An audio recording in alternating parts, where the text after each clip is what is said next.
عزیزان، بیاین شبهای قدر در پیش رو است. بزرگان و نیکان و صالحین در دهه اخیر ماه مبارک رمضان ضرب المثل بودند. آنها چنان که ابن جریر میفرمایند هر شب در دهه اخیر ماه مبارک رمضان هر شب را غسل میکردند و بعد شروع میکردند به عبادت و نیایش و طاعت و بندگی. امام مالک رحمه الله در شبهای قدر غسل میکردند، لباسهایی را میپوشاندند که او لباسها را سال یک مرتبه میپوشاند. در شبهای قدر او لباسها را میپوشاند و عطر میزد، خود را خوشبو میکرد و الله اکبر به نماز ایستاد میشد.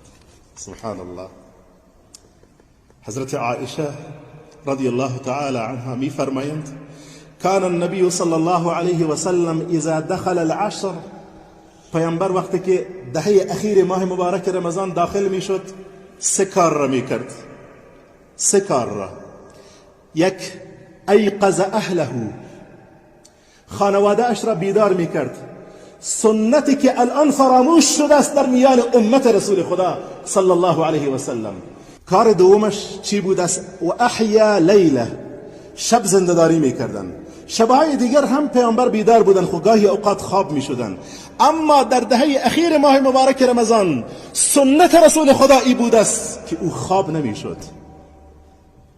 و اما کار سوم را که رسول خدا صلی الله علیه و سلم انجام میداد و شد میعزره، کمرش را محکم بسته میکرد. شارحان حدیث و شراح حدیث میگویند شد میعزره، کمرش را بسته میکرد، این کنایه است از این که برای طاعت و بندگی بیشتر تلاش میکرد. بعضی از شراح معتقدند که نخیر، شد میعزره، کمربند خود بسته میکرد، از زنها فاصله میگرفت.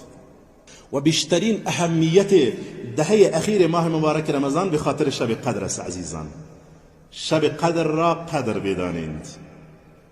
شب قدری که یکی از نعمتهای رب العالمین است که الله سبحانه و تعالی خاصتا برای این امت داده است، برای امتان قبلی نداده است.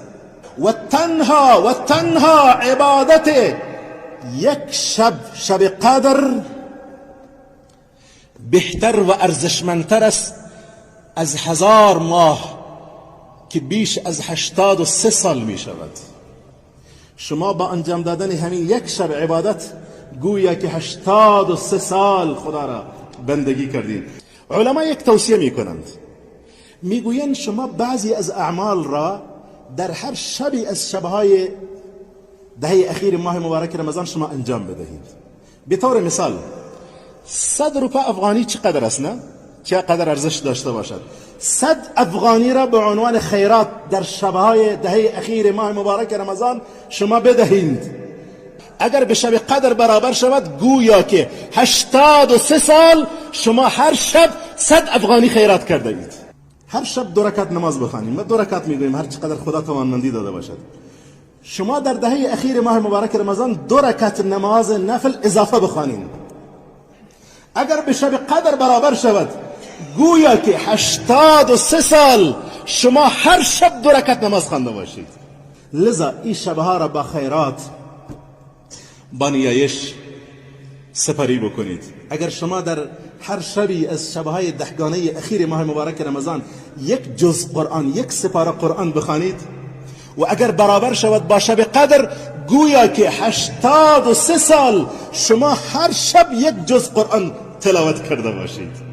سبحان الله، چقدر ارزش دارد. لذا غنیمت بشمارین این شبهای اخیر ماه مبارک رمضان را.